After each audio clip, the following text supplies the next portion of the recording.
নিয়ন্ত্রণতন্ত্র সংশোধনের সিদ্ধান্ত বাতিল না করায় সব ধরনের লিগ বয়কটের সিদ্ধান্ত ঢাকার ক্লাবগুলো। আবারও ফাহিমের পদত্যাগ দাবি। কনভেনার ওকে পদত্যাগ দাবি করেছি আমাদের বোর্ড প্রেসিডেন্টের সামনে। কমিটি থেকে যেই সব জিনিস প্রস্তাব করা হয়েছে বোর্ড প্রেসিডেন্টই জানে না। লিটনকে গ্যালারি থেকে সমর্থকদের নেতিবাচক মন্তব্যের কড়া সমালোচনা সতীর্থদের। পাশে দাঁড়িয়েছে ঢাকা ক্যাপিটালস। বিসিবিকে আইন প্রয়োগের পরামর্শ সাবেক পরিচালকের। অবশেষে চ্যাম্পিয়ন্স ট্রফির দল ঘোষণা ভারতের। প্রত্যাশিতভাবেই ফিরেছেন মোহাম্মদ শামি, বাদ পড়লেন সিরাজ, জায়গা পেয়েছেন জয়সওয়াল এবং হামজার মতো আরো প্রবাসী ফুটবলার লাল সবুজ জার্সিতে দেখতে চান জামাল ভুইয়া। শিগগিরই আসবে ব্রাদার্সে যোগ দেওয়ার আনুষ্ঠানিক ঘোষণা।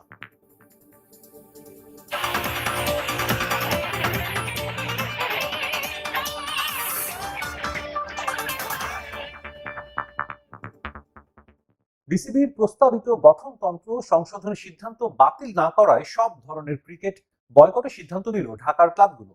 এতে পিছিয়ে গেল 20 জানুয়ারি থেকে শুরু হতে যাওয়া প্রথম বিভাগ ক্রিকেট লিগ।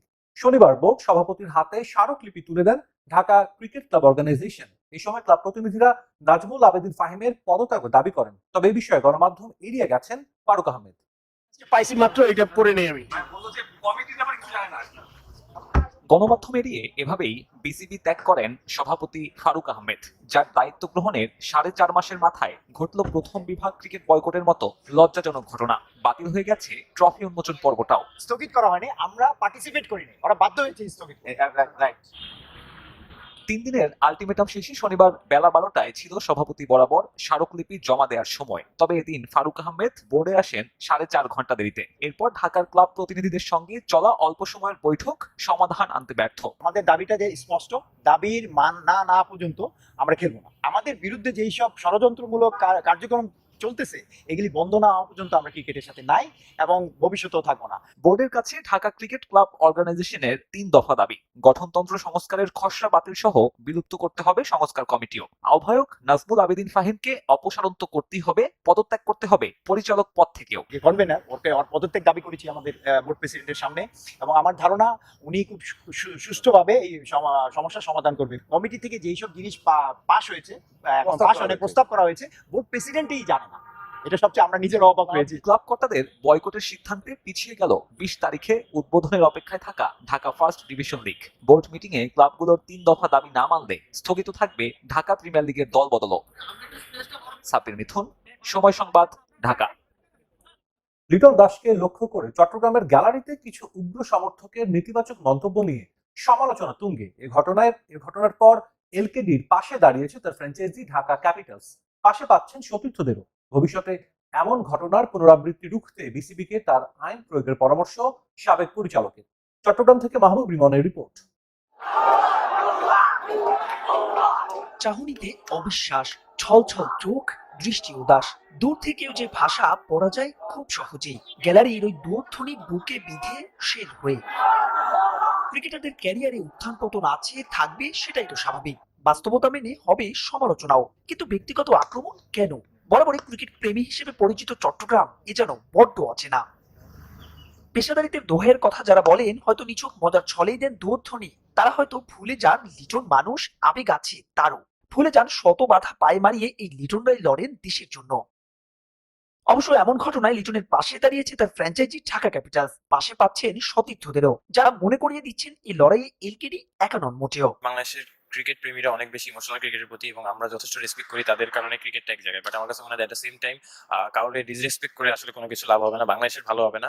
আমার কাছে মনে হয় যে কিছু জায়গা থেকে, অবশ্যই সবাই একরকম না, বাট কালচারাল কিছু জায়গা থেকে কিছু মানুষের এই জিনিসটা আরেকটু সচেতন হওয়া উচিত। কারণ একজনের ডিসরেসপেক্ট করলে, অবশ্যই দেখেন এজ এ প্লেয়ার হিসেবে আমরা ভালো খেলবো, খারাপ খেলবো, সমালোচনা হবে, এটা স্বাভাবিক, বাট কাউকে ডিসরেসপেক্ট করাটা আমি কোনোভাবেই সাপোর্ট করি না। চট্টগ্রামের সব দর্শক যে এমন, বিষয়টি কিন্তু মোটো নয় তেমন। তাই তো প্রশ্ন, কিছু উগ্র সমর্থকের দায় কেন নেবে ক্রিকেটের এই পূর্ণভূমি? এ বিষয়ে কঠোর হতে হবে বিসিবিকেও। কিছু ইনস্ট্যান্স যদি আপনি সেট করতে না পারেন, তাহলে ভবিষ্যতে চট্টগ্রামে না, চট্টগ্রামের বাইরেও এই ধরনের ঘটনা ঘটতে পারে। এবং এই ধরনের বিহেভিয়ার যে ক্রিকেট মাঠে এটা আইনের বাইরে, সেটি কিন্তু যদি তাদের বিরুদ্ধে ব্যবস্থা নেওয়া হয় তাহলে বাকিরা কিন্তু একটা লেসন পাবে। আমি প্রত্যাশা করবো যে এই দিকটা বিসিবি খেয়াল করবে। ক্রিকেট হাসায়, ক্রিকেট আদায় করে আবেগের বিচ্ছুরণ। তবে সবকিছুই হোক সংযত। দুঃসময়ে লিটনদের পাশে থাকুক বাংলাদেশ। আপাতত চাওয়া হোক একটাই, নারী টি-20 বিশ্বকাপে বড় জয় বাংলাদেশের। ডি গ্রুপে নিজেদের প্রথম ম্যাচে নেপালকে 5 উইকেটে বিধ্বস্ত করেছে সুমাইয়া আক্তারের দল। বোলিংয়ের সিদ্ধান্তের শুরু থেকেই নেপালকে চাপে রাখে বাংলাদেশি স্পিনাররা। জান্নাতুল মাওয়া, নিশিতা নিশিদের স্পিনে মাত্র 52 রানে গুটিয়ে যায় নেপাল। 5 রান আউট ছাড়া বাকি 5 উইকেট স্পিনারদের দখলে। সর্বোচ্চ 2 শিকার জান্নাতুল মাওয়ার। ছোট টার্গেটে দ্রুত 3 উইকেট হারালেও খুব বেশি সমস্যায় পড়তে হয়নি টাইগ্রেসদের। সাদে ইসলামের 16 ও অধিনায়ক সুমাইয়া আক্তারের 12 রানে 40 বল বাকি থাকতে জয়ের লক্ষ্যে পৌঁছে যায় বাংলাদেশ। সোমবার বাংলাদেশের পরের ম্যাচ অস্ট্রেলিয়ার বিপক্ষে।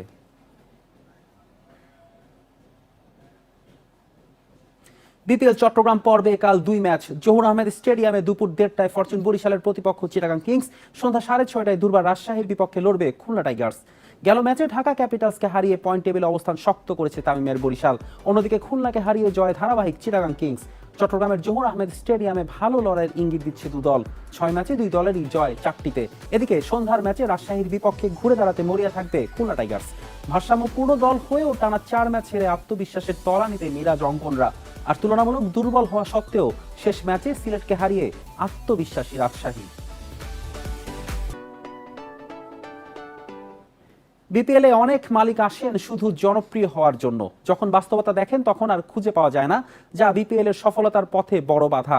বিসিবিকে দ্রুতই সমাধান খুঁজতে বলছেন সফল দল ফরচুন বরিশালের মালিক মিজানুর রহমান। বলছেন কাঠামো দ্রুত ঠিক করতে। বিপিএলের পারিশ্রমিক ইস্যুতে টালমাটাল টাইগার ক্রিকেট। বিসিবি পড়েছে মহা বিপদে। সাময়িক সমাধান হলেও এখনও রয়ে গেছে অসঙ্গতি। ব্যাংক গ্যারান্টি ও ক্রিকেটারদের পারিশ্রমিক নিয়ে আছে অস্পষ্টতা।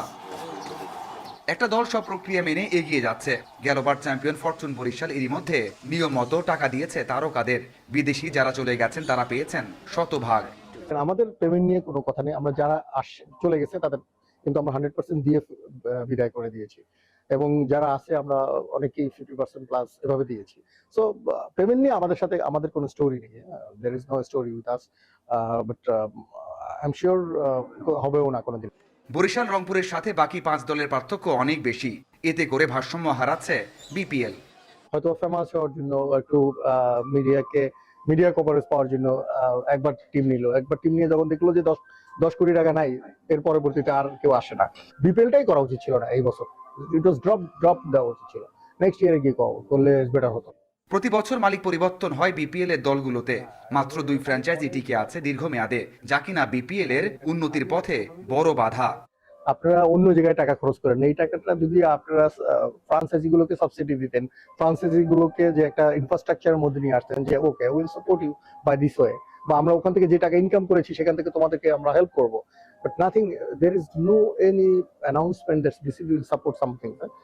মাঠে ভালো পারফরমেন্স দেখতে চাইলে মালিকদের আগে ভাবতে হবে ক্রিকেটারদের স্বার্থ নিয়ে, বলছেন এই সংগঠক। উচিত না। সো এটা বিপিএল এর